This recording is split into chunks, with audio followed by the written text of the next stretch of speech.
Baik, terima kasih atas waktu dan kesempatan yang diberikan kepada kelompok kami. Kami dari kelompok 4 akan mempresentasikan jurnal kami dengan judul Penilaian Informasi Teknologi Service Management Sistem Akademik pada Domain Service Operation dengan pendekatan framework ITIL V3. Sebelum itu, perkenalkan, nama saya Clara Ade Putri Sabu dengan NPM 512303132 dan teman Saya Andreas Mesianus Eko dengan NPM 512301119. Dan saya dengan nama Cecilia Jessica Kimbenu dengan NPM 512301131. Dan saya dengan nama Benny Richard Obed Leonardo Dulpasa dengan NPM 501230128. Dan saya dengan nama Abel Rizal Mero dengan NPM 512301124. Baik, kami akan melanjutkan materi. Kita masuk pada bagian pendahuluan. Pemanfaatan teknologi informasi TI sangat penting untuk meningkatkan efektivitas, efisiensi, dan produktivitas organisasi, termasuk di bidang pendidikan. Universitas Amikom Purwokerto telah menggunakan sistem akademik online untuk mendukung layanan akademik dan administrasi. Namun masih terdapat kendala seperti kegagalan koneksi dan overload server. Penelitian terdahulu menunjukkan bahwa penerapan framework ITIL V3 dapat meningkatkan kualitas layanan dan mengukur tingkat kematangan manajemen TI berdasarkan hal tersebut. Penelitian ini berfokus pada evaluasi manajemen layanan sistem akademik menggunakan framework ITIL V3, khususnya Domain Service Operation, dengan pendekatan model maturity level untuk mengetahui pencapaian kinerja dan meningkatkan daya saing perguruan tinggi di era revolusi industri 4.0.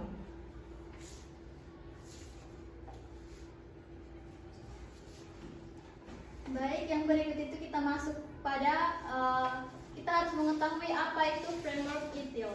Jadi, ITIL V3 ini adalah kerangka kerja manajemen layanan TI atau ITSM yang berisi panduan praktik terbaik untuk memastikan layanan teknologi informasi berjalan efisien, stabil, dan selaras dengan kebutuhan bisnis. Ada 5 domain ITIL V3. Yang pertama itu ada service strategi, di mana itu untuk menentukan arah dan nilai layanan. Kemudian yang kedua itu ada service design untuk merancang layanan sesuai dengan kebutuhan, dan service transition untuk mengimplementasikan layanan baru. Kemudian ada service operation di mana untuk mengelola layanan harian dan insiden continue. Kemudian yang kelima itu ada service improvement di mana untuk meningkatkan layanan terus-menerus.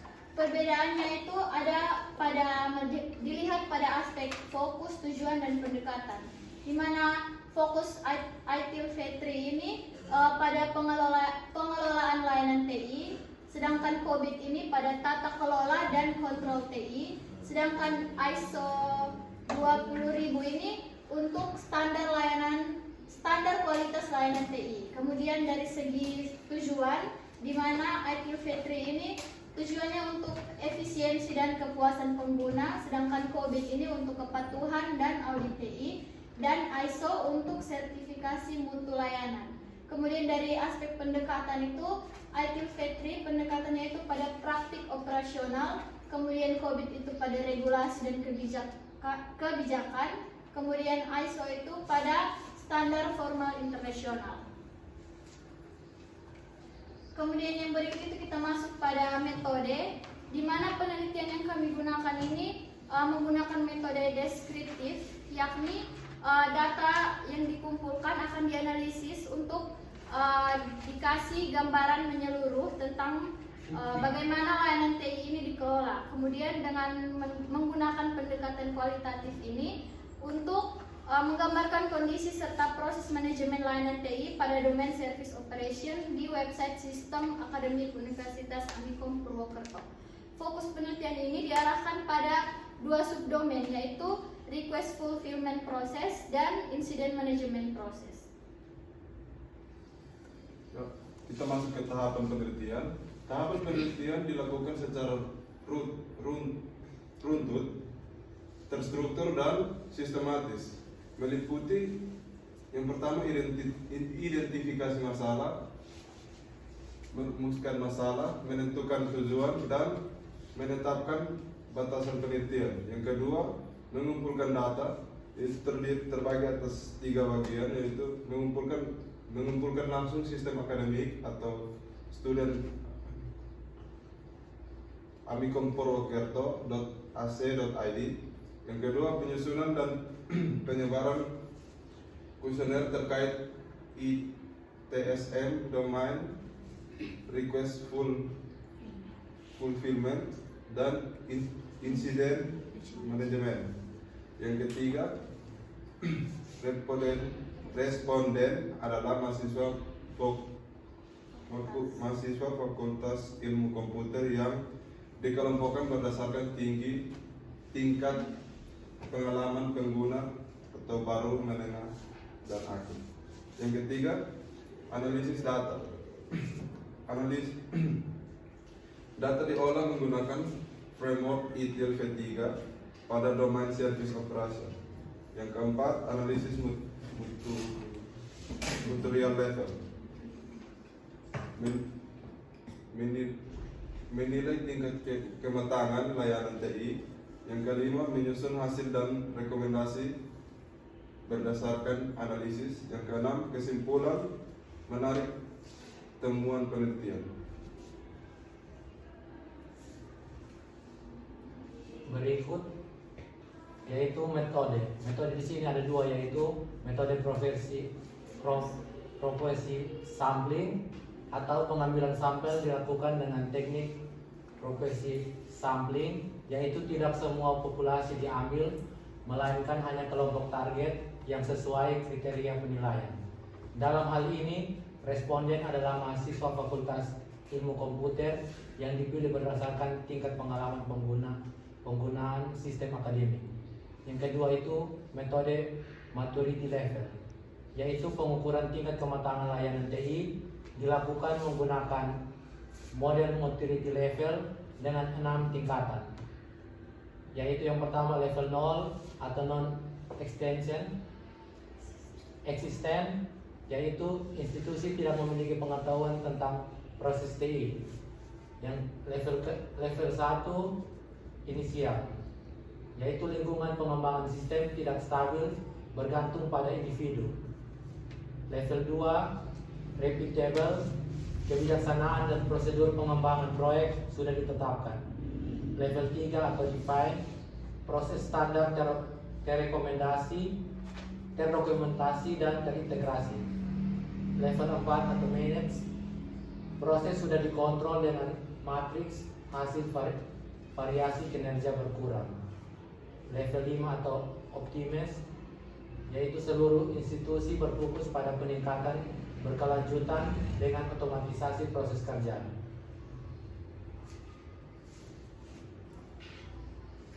Baik, kita masuk pada hasil dan pembahasan. Dari pembagian dari jumlah responden yang dibagikan, para peneliti mendapatkan hasil, yaitu mendapatkan 2 hasil, yaitu hasil kuesioner dari Domain Service Request Fulfillment Process dan hasil kuesioner dari Domain Service Incident Management Process.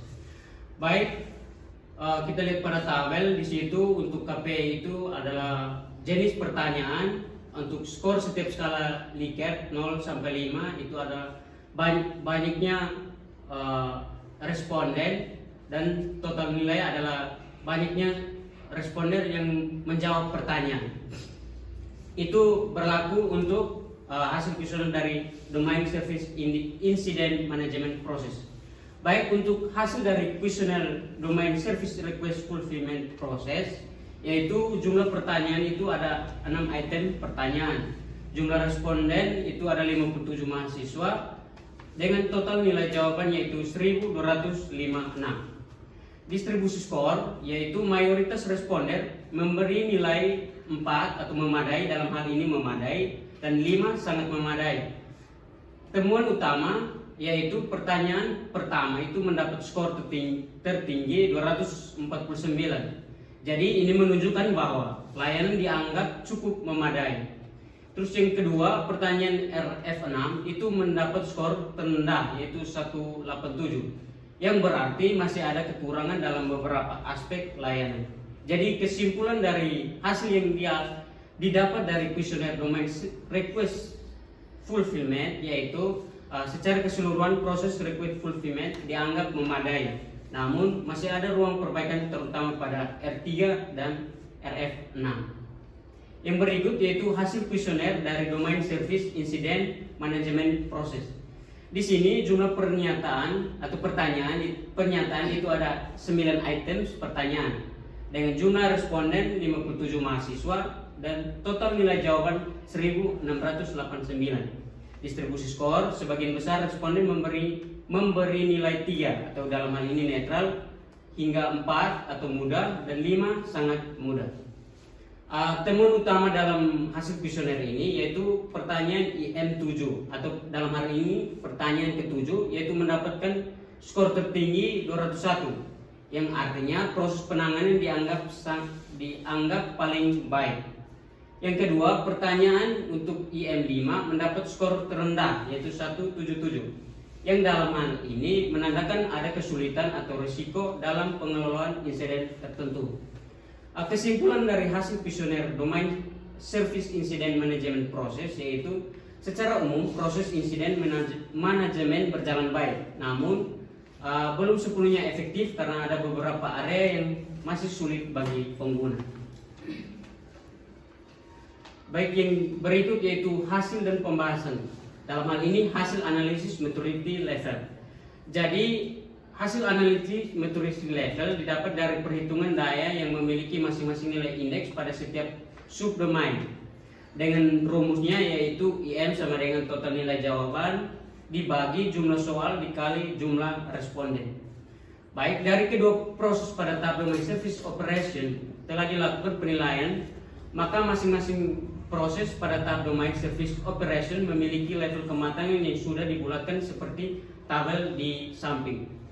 Jadi hasil perhitungan maturity level pada tabel 3 menunjukkan bahwa hasil perhitungan maturity level pada domain service operation request fulfillment process dan domain service operation incident management process berada pada level 4 dengan tingkat kematangan manage.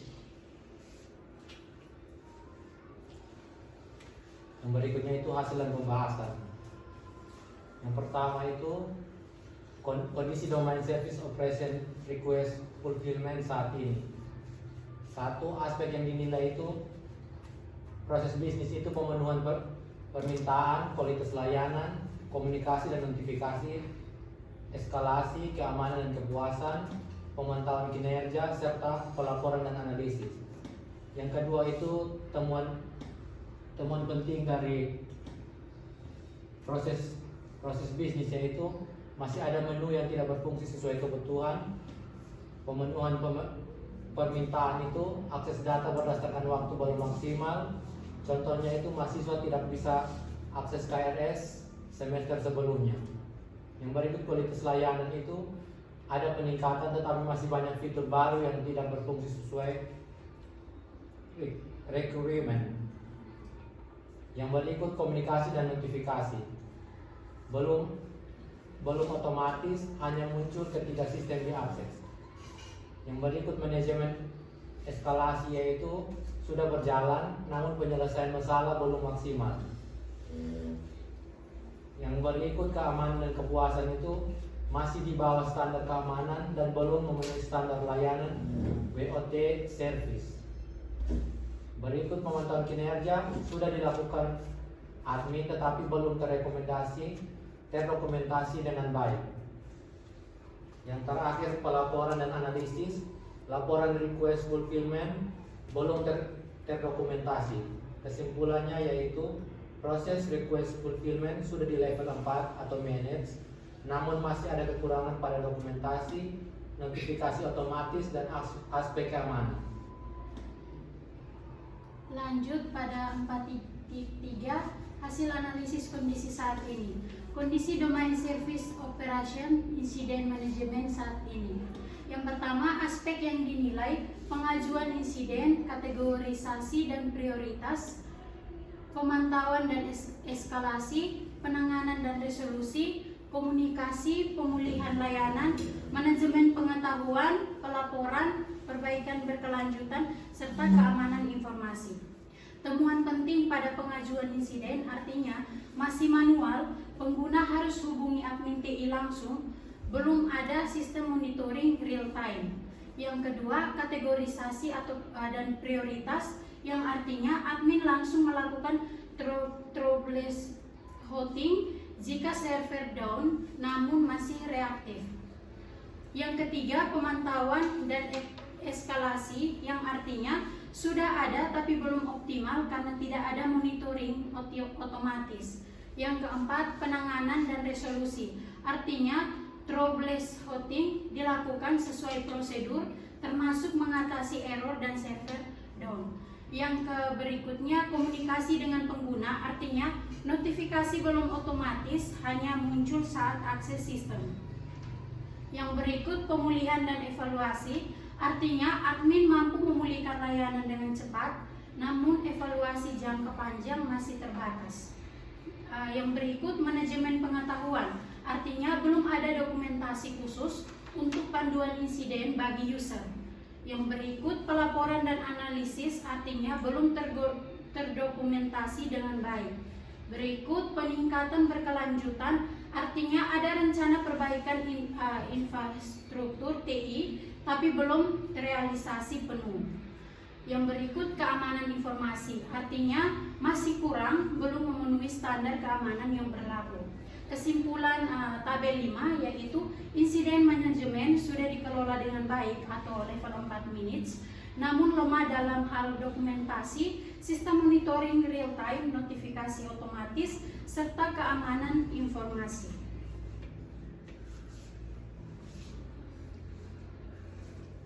Baik, yang berikut itu kita masuk pada rekomendasi, di mana rekomendasinya itu pada dua domain yang kami ambil, yaitu request fulfillment dan incident management. Di mana domain request fulfillment ini rekomendasi perbaikannya itu dilakukan backup data dan pemeliharaan server atau jaringan rutin. Kemudian tambah menu help desk agar pengguna bisa melapor atau bertanya langsung melalui sistem. Kemudian ada perbaikan untuk semua permintaan otomatis tercatat dan bisa ditindaklanjuti oleh admin. Tujuannya itu untuk mengurangi risiko kehilangan data dan server down, kemudian mempermudah komunikasi pengguna dengan admin, dan memastikan semua permintaan terdokumentasi. Kemudian domain yang kedua itu pada incident management, di mana rekomendasi perbaikannya itu pada tingkatan dokumentasi solusi setiap insiden, jadi arsip pelaporan, kemudian tambah menu FIQ, berisi solusi insiden umum, dan tambah sistem monitoring real time untuk uptime dan downtime server, yaitu notifikasi otomatis. Tujuannya itu untuk mempercepat penanganan insiden, membantu pengguna menemukan solusi mandiri, dan meningkatkan deteksi dini dan respon cepat terhadap insiden. Kesimpulan dari rekomendasi ini yaitu fokus utama perbaikan itu pada otomatisasi, yakni helpdesk, FAQ, notifikasi real time, dan dokumentasi, yakni solusi insiden, laporan request atau insiden. Kemudian dengan penerapan rekomendasi ini, tingkat kematangan layanan TI ini diharapkan naik pada level 4 yakni manage, ke level 5 yakni optimize, yaitu kondisi layanan terotomatisasi, terdokumentasi dengan baik, dan berorientasi perbaikan berkelanjutan. Jadi baik, kesimpulannya, manajemen layanan TI sistem akademik berdasarkan ITIL V3 berada pada level 4 manage, yang menunjukkan proses sudah berjalan efisien baik dalam pelayanan maupun penanganan insiden. Dengan penerapan rekomendasi perbaikan pada request fulfillment, proses dan insiden manajemen proses, tingkat kematangan layanan TI dapat ditingkatkan ke level 5 optimis sebagai level tertinggi kedewasaan dan keunggulan. Baik, sekian dari hasil presentasi kami. Mohon maaf apabila ada kata yang tidak berkenan. Sekian dan terima kasih.